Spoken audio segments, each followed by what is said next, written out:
सोचेको हुन्छ कि गार्जेनको प्लानिङमा चलेको हुन्छ। सबैले आँखा बन्द गरेर कान बन्द गरेर गार्जेनमाथि भरोसा गरेर चलेको हुन्छ। त्यो सही गार्जेन छ भने कसैलाई पनि धोका नदिएर सबैलाई बराबरीमा राखेर सबैलाई माया दिएर कमाउनेलाई नि माया नकमाउनेले माया अपाङ्गलाई नि माया बलियोलाई नि माया गरेर एउटै कराई पकाएको खाना बाँडेर खाँदेर पेट भरेर काममा लगाउँछ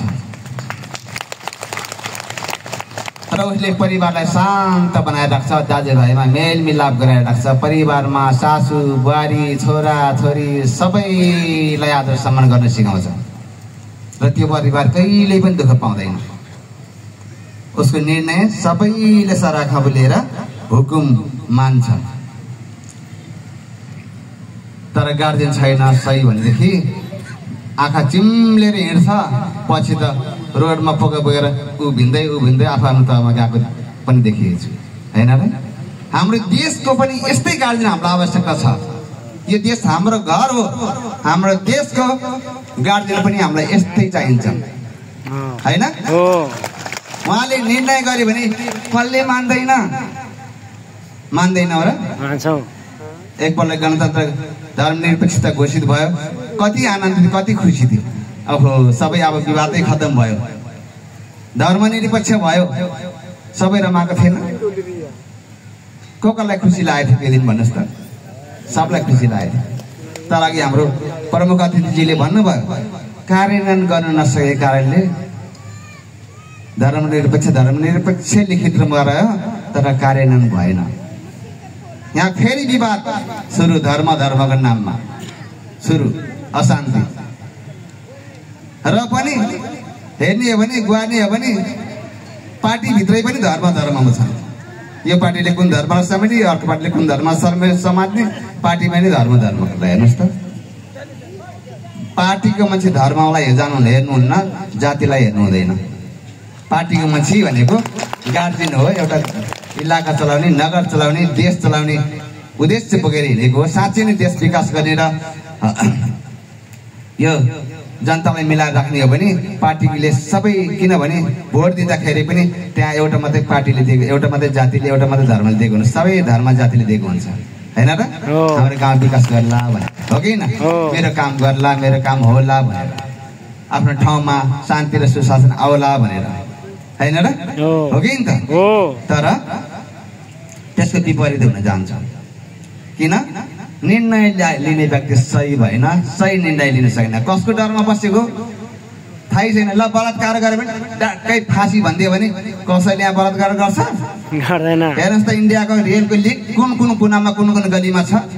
भारत सरकारको संविधानलाई नागेर कसैले पनि काम गर्दैन नागरिकले। पुलिस प्रशासनदेखि लिएर एक जनताको मन विकास भएको छ कि रेलको लाइनको एउटा फलामको टुक्रा लयो भने जन्म कैद हुन्छ भनेर कसैले त्यो रेल लाइनको अरू फलाम चोर्ला, तर रेलको लिङ्कको पाइप तोडफोड गर्ने हिम्मतै कसैको छैन।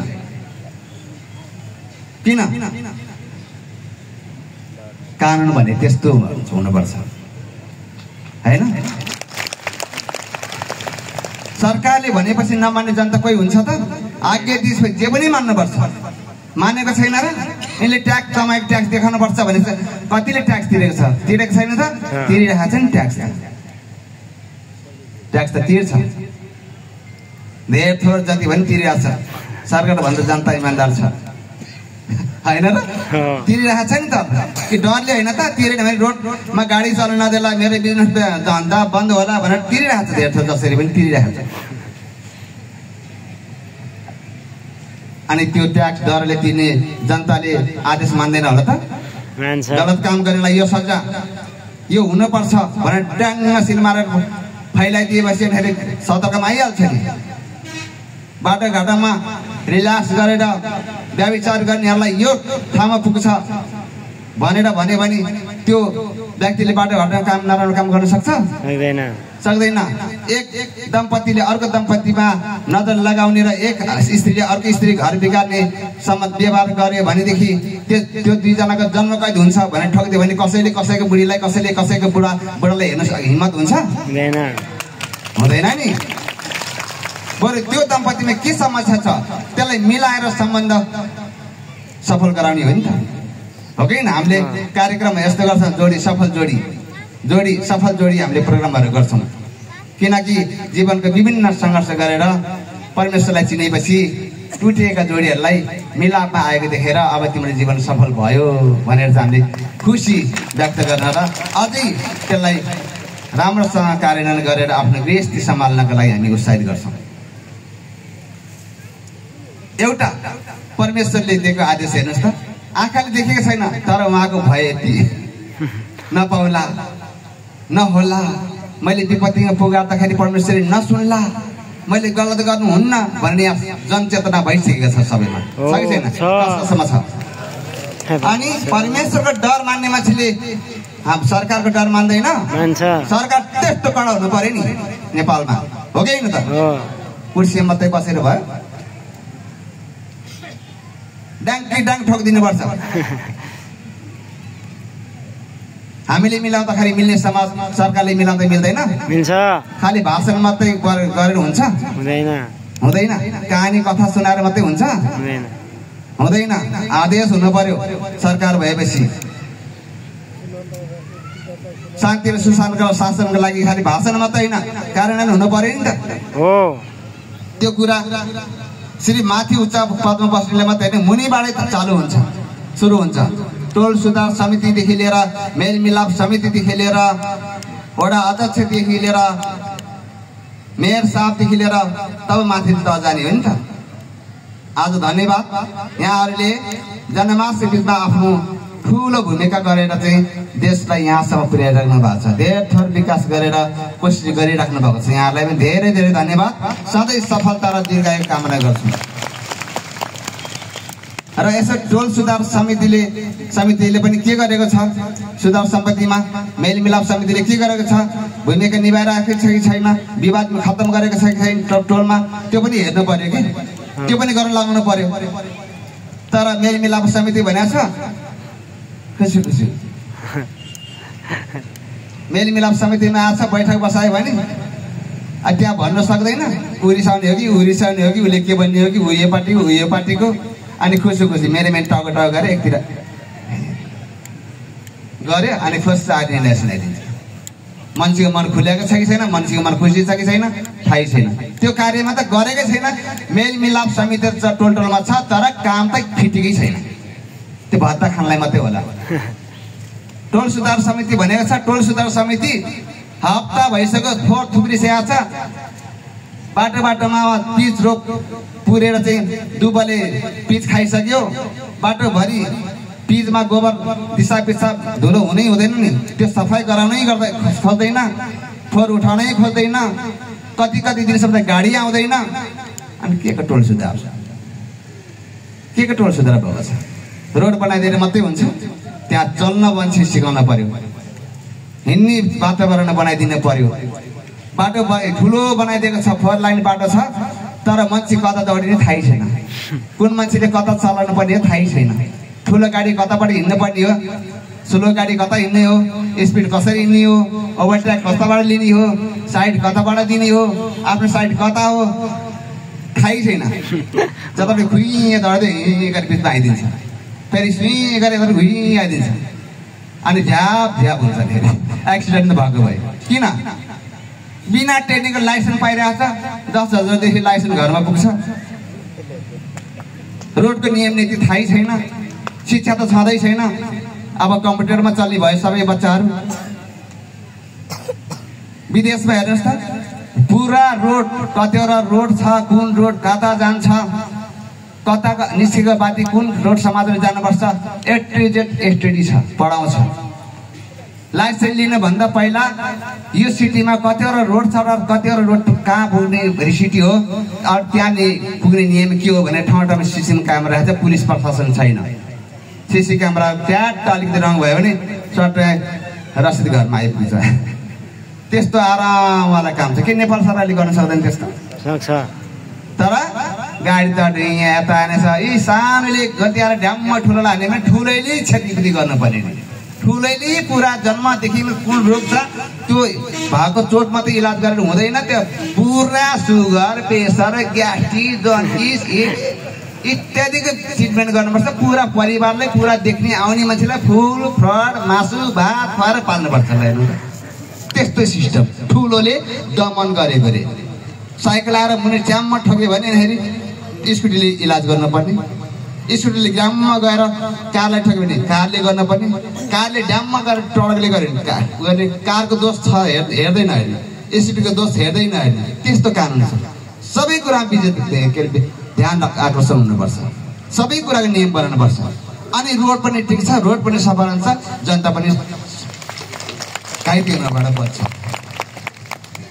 प्रबन्ध बनाउन पर्यो नि, सरकारले पनि हुकुम दिन पर्यो पनि आफ्नो आफ्नो पार्टीको आफ्नो आफ्नो क्षेत्रमा कुन कुन समूह कुन कुन तहको व्यक्ति कहाँ कहाँ खटाएको छ, कस्तो के भूमिका, कसले के काम गर्ने पर्यो, त्यसो काम गर्ने र रिपोर्ट कति काम भयो भएन त्यो रिपोर्ट यहाँ ल्याऊ भनेर ठोकिदिएपछि लानु पर्दैन, पर्छै पर्दैन हो। त्यसैले भने कार्यान्वयन गर्नु पर्यो क्या, बोलेर मात्रै भएन। त्यही भएर म त्यही भन्छु, ढलान माथि ढलान थपेर 10 मन्जिले घर बनाउनु पर्छ भने त्यो ढलानबाट सुरु हुन्छ कि घर जगबाट हो। घर ढलानमाथि ढलान थप्नु छ भने जग बलियो हुनुपर्छ। जगैबाट जग बलियो छ भने जति ढलान थपे पनि भयो। तर जग कच्चा छ, मेरो अर्को एउटा थला तल थप्ने मेरो आइडिया आयो भने थोर थोर काम छ है। जग फेरि बङ्गलाकै लड्यो भने मेरो परिवारै सका भन्छ, आँटी आउँदैन तल थप्ने, आउँछ त आउँदैन नि। भनेपछि जगलाई ज्यादा हेर्छ। तपाईँले पुरानो घर बेच्ने हो भने पनि किन्नेले तपाईँको जगलाई हेर्छ, पहिला ढलानलाई हेर्दैन, माथि रङरुखलाई हेर्दैन, जग कति बलियो छ त्यो घर त्यो हेर्छ। भनेपछि जग कमजोर छ भने त्यो घरै कसैको बिक्री हुँदैन। अहिले त्यस्तो अवस्था आएको छ। भनेपछि अब एउटा घर बनाउनलाई त जगको तयारी हुन्छ पुरा भनेदेखि त होइन। त देश बनाउनको लागि पनि निचिलो भागदेखि लिएर माथिसम्म पुग्ने तब ठिक हुनुपर्छ, अनि मात्रै ठिक हुने यो होइन र हो कि न त।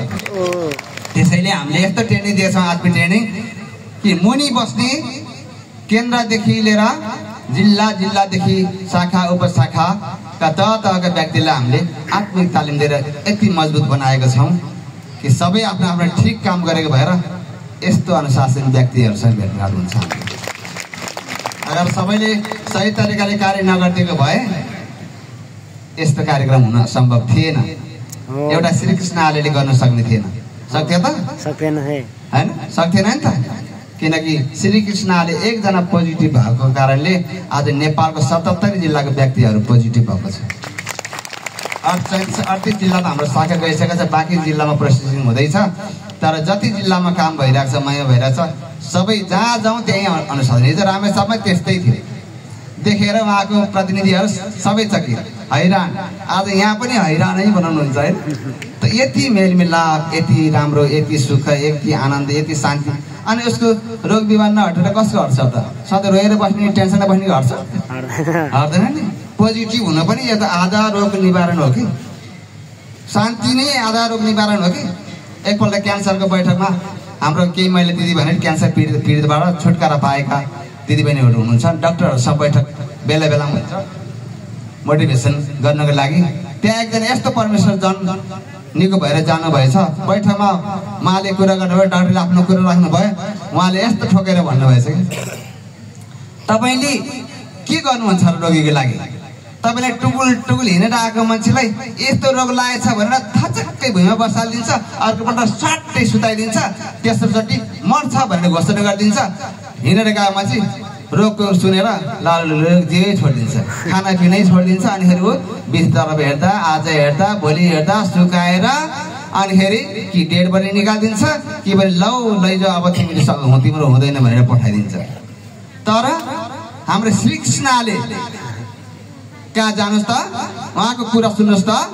उहाँले मर्यो भनेर आएको मान्छे के भएको छ, उठ केही भएन भन्दैछ, जुरुक्क उठ्छ भन्ने। थला परेर गएको, डोकोमा बोकेर गएको मान्छे जुरुक उठाउने गरेर उहाँले बोल्नुहुन्छ, जस्तो बिमारीले उठ्छ। तपाईँ कहाँ हिँडेर आएको बिमारी पनि लत्रक्कै 6 महिना सुताइदिन्छ। त्यो के कारण हो? तपाईँहरूको बोल्ने तरिका शैली सही भएन भनेर डाक्टरले भन्नुभएपछि उहाँहरूले नि केही सुधार गर्नुभयो। अहिले हस्पिटल नर्सहरू, डाक्टरहरू सबैले सुन्छन् सत्य वचन होइन, सबैले ती तालिम पाइरहेको छ। यसैले भनेको एउटा बोल्ने तरिका हुन्छ नि। त्यही भएर भगवान कृष्णले पनि उपदेशमा एउटा सुनेको थिएँ मैले, मनुष्यमा यस्तै एउटा ज्ञानेन्द्रिय छ अरे क्या, त्यो ज्ञानेन्द्रको विषयमा मान्छेले ज्ञानै छैन, थाहै छैन। त्यो ज्ञानेन्द्रिय के हो भन्दा मुखको वचन। के को वचन? मुखको वचन। त्यही भएर परमेश्वरले भन्नुभएको छ मनुष्यको मुखमा जीवन र मृत्यु हाल्नु भएको छ अरे। अब जसले जे प्रकट गर्छ उसले त्यस्तै नतिजा देख्छ अरे, परिणाम भोग्छ भनेर छ। सकारात्मक ढङ्गले सोच बनाएर सकारात्मक कुरा बोल्नु लगायो भने, बोल्यो भने उसले जीवन दिन सक्छ, सुख दिन सक्छ, आनन्द दिन सक्छ, शान्ति दिन सक्छ। तर मान्छे नेगेटिभ भएर त्यसले आक्रोश उत्पन्न गर्यो भने त्यसले तुरन्त रियाक्ट गर्छ र राम्रो मान्छे पनि नराम्रो कुवचन बोलेर कि त मार खान्छ, कि त हड्डी टुट्छ, कि हस्पिटलमा पुग्छ, कि जेलमा पुग्छ। पुग्छै पुग्दैन त। त्यही वचनले होइन त हामीलाई जेल पुर्याउने, त्यही वचनले होइन हामीले भोग्न पर्ने। त्यो राम्रो र नराम्रो, सुवचन र कुवचन भन्ने कुरा आज यो संस्थाद्वारा कुवचनबाट सुवचनमा आउनुभएको छ, कुलाइनबाट सुलाइनमा आउनुभएको छ तपाईँहरू सबैलाई। यो संस्थाले यही कुरा सिकाएको हो, आत्मिक ट्रेनिङ भन्छ यसलाई। मान्छेले धर्म गएर ट्याक्क जोड्दैछ क्रिस्चियन भनेर, तर तिनले भनेर हुन्छ र हामी क्रिस्चियन होइन, जबरजस्ती हिन्दू बन भनेर हुन्छ र, जबरजस्ती क्रिस्चियन बन भनेर हुन्छ र। मेरो स्वतन्त्र मेरो अधीनमा छ नि त, होइन त? हो कि त? हिन्दू बन्ने कि क्रिस्चियन बन्ने कि मुस्लिम बन्ने कि त्यो मेरो स्वतन्त्र कुरा हो, कसैले भनेर हुँदैन। त पशु हो भनेर म कि गएर चौरमा घाँस खान थाल्छु र? तपाईँहरू मात्रै कोही घाँस खान थाल्नुहुन्छ, तिमी पशु हो भने तर यहाँ यस्तो धर्म पनि छ, आजदेखि तिमी ख्रिस्टको हो भने पनि एकै ठाउँमा उभिन्छन्, दायाँ बायाँ कतै पनि जाँदैन, कसै घरमा पनि जाँदैन, कसै घरमा खाँदैन, कसैले बोल्दैन, होइन? अलग्गै बस्दैन, म मात्रै पवित्र हुनुपर्छ भनेर। अनि लामो लामो भाषण पुर्याउँछन् ठाउँ ठाउँमा, तर आफ्नो व्यवहार चाहिँ हेर्दैन, सुधार्दैन घरको व्यवहार। उही गर्छ विवाद, उही पिट्छ, बाउको टाउको फोड्छ, उही आमाको टाउको फोड्छ, आमाको लागि गाली गलौज गर्छ। त्यो मिठो वचनले हुँदैन कि व्यवहारले हुनुपर्ने हो, व्यवहारमा हुनु पर्यो कि व्यवहारले हुन्छ। आज सही व्यवहार तपाईँले सही कर्म गर्नुहुन्छ भने तपाईँको बच्चाले हेरेर, तपाईँलाई हेरेर त्यो बच्चाले त्यो बाटो समात्छ। तपाईँलाई परिवार सुधार्नु छ भने उपदेश र शिक्षा मात्रै दिएर हुँदैन, डन्डा देखाएर हुँदैन, गर्दन ठुलो गरेर घोरो फुलाएर आवाज ठुलो गरेर हुँदैन। तपाईँ नम्र हुनुपर्छ। तपाईँको नम्रताले व्यवहार राम्रो गर्छ र त परिवारले पनि बच्चाले पनि त्यही सिक्छ, होइन त? यहाँ महिला दिदी पनि ज्यादा हुनुहुन्छ। तपाईँले छोरी पाउनु भयो होला, कहिले कहिले छोरी पाउनु भयो?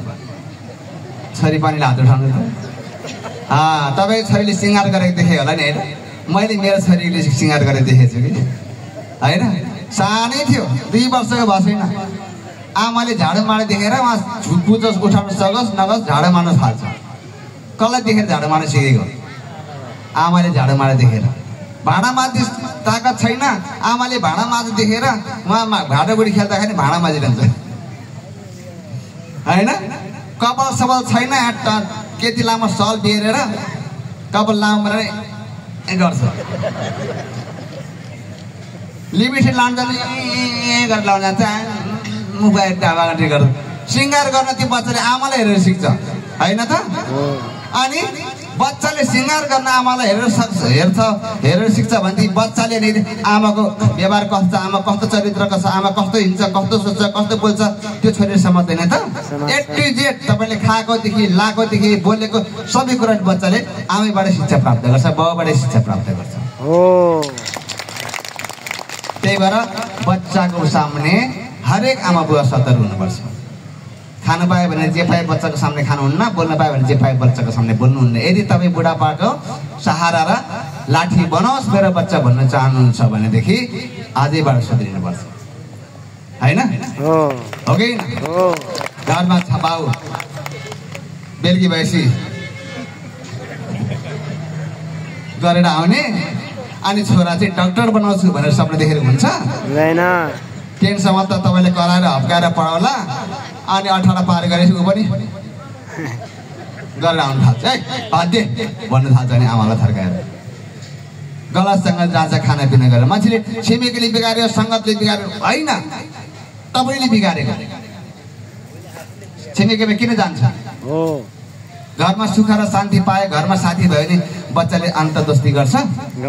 गर्दैन नि। के गर्छ त? साथी बनाउनुहोस् आफ्नो बच्चालाई। आमा बनेर, बाउ बनेर ठुलो गम्बक नबन्नुहोस्। मनको कुरा लिनुहोस्, बच्चाको नजिक जानुहोस्, बच्चासँग बसेर छलफल गर्नुहोस्, साथीभाइ जस्तो ढाप मारेर गफ गर्नुहोस्, साथी बनाउनुहोस् त। कहिले पनि बाहिर दोस्ती गरेर हिँड्दैन। मैले प्र्याक्टिकल गरेको, मेरो बच्चा, मेरो 4 बच्चा छ, 2टा छोरा 2टा छोरी, साथी बनाएको छु मैले सानैदेखि। हेर, तिमीले जति पनि एक्टिभिटी गर्छ, तिम्रो व्यवहार चालचलनहरू बाहिर थाहा हुनुभन्दा पहिला मलाई थाहा हुनुपर्छ। तिमी कहाँ जान्छौ, के गर्छौ, तिम्रो विचार के चलिरहेको छ भने। यदि यो कुरा मैले तिमीबाट थाहा नभइकन बाहिर मुखबाट थाहा पाएँ भने मलाई ठुलो मेरो विश्वासघात, सात गाई मारे हत्या पाप तिमीलाई लाग्नेछ। किनभने म तिमीबाट डाइरेक्ट सुन्न चाहन्छु, बाहिरबाट होइन। भनेर भन्छु कि। अनि मैले त्यसो भन्दै ल्याएको बच्चा ठुलो भयो नि त। किन तिमी त कहिले घुम्नु जान, तेरो साथीहरू छ कि छैन भन्दाखेरि के ल किन चाहियो साथी? स्कुलमा साथी छँदैछ, घरमा किन चाहियो साथी? घरमा तपाईँहरू छँदैछ नि मेरो साथी भन्छ। कहिले घुम्न गएन, चाँड परेपछि घरबाट कहिले निस्केर गएन। किन?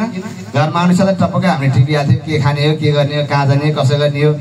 हामी बसेर फ्यामिली सफा गर्थ्यौँ, हप्तामा एक दिन फ्यामिली मिटिङ गर्थ्यौँ।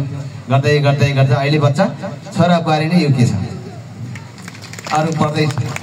झगडा कहिले हुँदैन, रिस कहिले गर्दैन, रिसाउनै जानेन मेरो बच्चाले। किन? हामी बुढाबुढी कहिले रिसाएनौँ। हामी रिसाएको नदेखेपछि बच्चाले रिसाउनै जान्दैन रहेछ। हामीले एकअर्कालाई नकसेपछि, दोष नदिएपछि बच्चाले दोष लाउनै नजान्दो रहेछ। यिनीहरू 3-4 भाइ बहिनी कहिले झगडा दोषादोषी हुँदैन, मिलेर बस्छ। कहिले झगडा भएको दाजुबहिनी, भाइ बहिनी लडेको मैले कहिले देखिनँ। किन? त्यस्तै माहौलमा हुर्किए नि त। त्यो भएर घरबाटै सिक्छ, जति कुरा सिक्छ नि घरैबाटै सिक्छ। छोराछोरीलाई नै म भन्छु, आमा बाबालाई के दुःख छ, के पीडा छ, कति तपाईँले सहयोग गर्न सक्छ, त्यो आमा बुवाको सहयोग गर्नपट्टि लाग्नुहोस्। बाहिर टाइम वेस्ट गरेर थाहा छ फाइदा छैन। कसैले पनि तपाईँको भविष्य उज्जवल बनाउँदैन। बनाउने त बन्ने त घरैबाट हो। भनेपछि घरकै फ्यामिलीलाई साथ दिन सिक्नुहोस्, बालबच्चाले पनि। र बालबच्चाप्रति पनि आमा बाबाको ध्यान आकर्षण होस्। हरेक कुरा समयमा गर्ने होस्। त्यस्तो भयो भने तपाईँको परिवार एकजुट हुन्छ। कसैले हेर्न पनि सक्दैन, कसैले चेप्न पनि सक्दैन, कसैले दमनमा पनि पर्दैन, कहिले केही चिजको अभाव पनि पर्दैन। घरबाट सुधार्नुपर्छ। त्यही भएर देश बनाउने व्यक्तिले आफू सुधार्नुपर्छ। आफू सुध्रेपछि परिवार सुध्रिन्छ, परिवार सुध्रेपछि छिमेकी सुध्रिन्छ, छिमेकी सुध्रेपछि सबै छिमेकी बच्चा स्कुलमा जान्छ। स्कुलमा गएपछि कोही न कोही बच्चा त्यस्तै गएपछि टिचरले उभ्याएर यस्तो हुनुपर्छ भने उदाहरण दिन थाल्छ, अनि सबै त्यस्तो बन्न थाल्छ, अनि बच्चा सबै सुध्रिन्छ। अनि घरबाट गाउँ, छिमेकी, छिमेकीबाट वडा, वडाबाट नगर, नगरबाट जिल्ला, अञ्चल, देशै सुध्रिन्छ। थाहै पाउँदैन, पाउँछ त? त्यसैले भनेको पहिला आफू सुध्रिनुपर्छ, आफू सही बाटोमा हिँड्नुपर्छ। तपाईँ जुन बाटोमा हिँड्छ त्यही बाटो तपाईँ पछि आउँछ, होइन? त्यही भएर सही मार्गदर्शन गरौँ, सही बाटोमा हिँडौँ, सही कुरा सोचौँ। सुख शान्ति संसारमा खोजेर पाउँदैन, सुख शान्ति तपाईँ भित्रै छ। तपाईँले आफूलाई आफूले खुस राख्नुभयो भने, तपाईँले आफूले आफूलाई चिन्नु भयो भने तपाईँले सबैलाई चिन्न सक्छ। पहिला माया तपाईँले आफूलाई गर्नुहोस्। आफूलाई कुबाटो, कुसङ्गत, गलत खानपिनबाट बचाउनुहोस्, होइन? तपाईँले आफूलाई चिन्नु भयो भने, आफूलाई माया गर्नुभयो भने तपाईँलाई सबैलाई देखेपछि माया लाग्छ, होइन? सबैलाई देख्दा राम्रो लाग्छ। अब बुढी नराम्रो भाइ, बुढी भाइ भन्नु नि पर्दैन जेन्ट्सहरूले, होइन? बुढीलाई सिँगार्नु जायो भने सधैँ तरुणी बस्छ। विभिन्न सुविधाहरू छ। ब्युटी पार्लर लैजानुहोस्, चमक्क चम्काइदिनुहोस्, कहीँ जानै मन लाग्दैन, हो कि न? बुढा फोरी भयो, गनायो यता बुढा भयो, सफास गर्दै नुहाउँदैन भन्छ भने बिहान उठेर नुहाउ न बुढो भनेर नुहाइदिनु, तातो पानी खल्ला हालिदिनु, कपडा सट धोइदिनु होइन, दिनै कपडा धोइदिनु, सफा दारी जुवा फल लाउनु, उप हिरो भएन टक टक दारो सलाम हेरै देख्छ, तपाईँलाई अरू राम्रै लाग्दैन होइन? आफ्नो बुढीलाई साबुन ल्याइदिँदैन अनि अर्का बुढीले हेर्नु हुन्छ त? भोलिपछि त्यो अर्का बुढी ल्याएपछि त्यही साबुन नपिँदा त्यही पनि थोत्री हुने होइन? को चाहिँ नयाँ बस्छ सधैँ? थोत्रो त सबै हुने हो नि, त्यो थोत्रोलाई राम्रो बनाउँदै हिँड्ने हो। घर फोहोर भयो भनेर, भित्ता भत्कियो भनेर घर हामीले अर्का घर गएर बस्छौँ र? त्यसलाई टालटुल गरेर नयाँ बनाउँछ होइन, लिपपोत गरेर चम्काउँछ होइन घरको महिलाले? हो त्यस्तै गरेर घर फोहोर भयो भने राम्रो बनाउन सिकाए जस्तै बुढी नराम्रो भने राम्रो बनाउन सिक्नु पर्यो, बुढा नराम्रो भयो नि बुढीले राम्रो बनाउन सिक्नु पर्यो होइन? हो कि न? फाल्तु टाइम वेस्ट गर्दै गाउँ टोल छिमेकी गफ हाकेर हिँड्न, घरमा के काम छ सरसफाइ काम गर्ने, खानपिने बारे सोच्ने, प्लानिङ गर्न पर्यो कि डिजाइन गर्न पर्यो, त्यो अनुसार चल्नुहोस् त। तपाईँ घरमा कहिले विवाद हुँदैन, कोही रोगी हुँदैन, कोही पनि टेन्सन हुँदैन, सबै सुखै सुखले हाई हुन्छ। सुख आफैमा छ। घर सञ्चालन गर्ने र घरमा इन्कम सोर्स बढाउने फ्यामिलीबाटै हो। त्यसैले हरेकले आफ्नो आफ्नो कर्तव्य निर्वाह गर्नुभयो भने सुख त त्यसै छ। म पनि धनकमाला भनेर भारतमा 25 वर्ष बसेँ, तर लास्टमा मरेको लास्ट शरीर लिएर आएँ। तर म त पैसाको पछि दौडेको रहेछु, अहिले बुझ्यो मैले होइन? 25-25 वर्ष मेरो घर बनाउला, घरमा ट्याक्क बस्दाखेरि घरको आँगनमा चाहिँ एउटा मन्दिर बनाउला, भगवान् दर्शन गरेर जाउँला, बिहान उठेर घन्टी बजाएर पूजा गर्नुलाई, यो सपना मेरो थियो।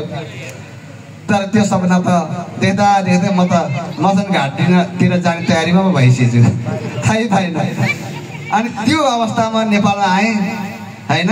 जब मैले धनबाट मन फिराएँ, आफ्नो जीव कसरी बचाऊ भनेर सोच्दाखेरि परमेश्वरले टपक्क टिपेर बचाइदिने भयो। मेरो सबै सपना आज परमेश्वरले पुरा गर्नुभयो।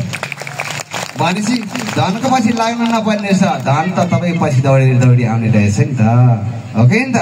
तपाईँ सही मार्गदर्शन तपाईँले गर्नुभयो भने, सही मार्गमा हिँड्नुभयो भने धनको पछि लाग्नु पर्दैन, धन तपाईँकै पछि लाग्छ है। सुख तपाईँकै पछि लाग्छ, शान्ति तपाईँकै पछि आउँछ कि? तरिका नजानेर तरिका जान्न पर्यो। गृहस्थी जीवन जिउन बाँच्न तरिका जान्न पर्यो। ठिक ल, यति भन्दै सही मार्गदर्शन जसलाई लाग्छ, सत्य वचन परमेश्वरीय मार्गदर्शनमा लाग्न सक्नुहुन्छ, आफूलाई सुधार्न सक्नुहुन्छ, मोटिभेसन पाइराख्नुहुन्छ, मोटिभेसन गर्न सक्नुहुन्छ। सबैले आफ्नो आफ्नो विचारद्वारा एकअर्कालाई सुधार्न सक्नुहुन्छ। आफू अरूलाई सुधार्नुभन्दा पहिला आफू सुध्रिनु। परमेश्वरले भन्नुभएको छ, कसैले नचोर भन्छ भने तिमीले चोर्न छोड पहिला, हो कि नि त? होइन? कसैलाई तिमी यो बाटो हिँड भन्छ भने तिमी पहिला सही बाटो हिँड्नु पर्यो, नत्र भने आफू चाहिँ यसरी हिँडेछ मलाई चाहिँ हुन्छ। रक्सी नखानु भन्यो भने अनि रक्सी नखानु भने सिद्धिनु पऱ्यो। आफू चाहिँ खान्छ मुख गरेर चाहिँ अर्कोलाई रक्सी नखा भन्छ। भोला नखाऊ, भोलाले यस्तो गर्छ भन्यो भने आफूले भोलाखेर त मलाई चाहिँ नखा भन्छ। पहिला आफूले छोड्नु पर्यो, हो कि न? अनि तपाईँले अरूलाई सिद्धिनु मिल्छ। ठिक ल, धन्यवाद। यति नै। और परमेश्वरको परिपूर्ण अनुग्रह, आशीष, सुख र शान्ति परमेश्वरको सम्पूर्णको जीवनमा होइन? हामी मानव हौँ, परमेश्वरले बनाउनु भएको हामीलाई परमेश्वरले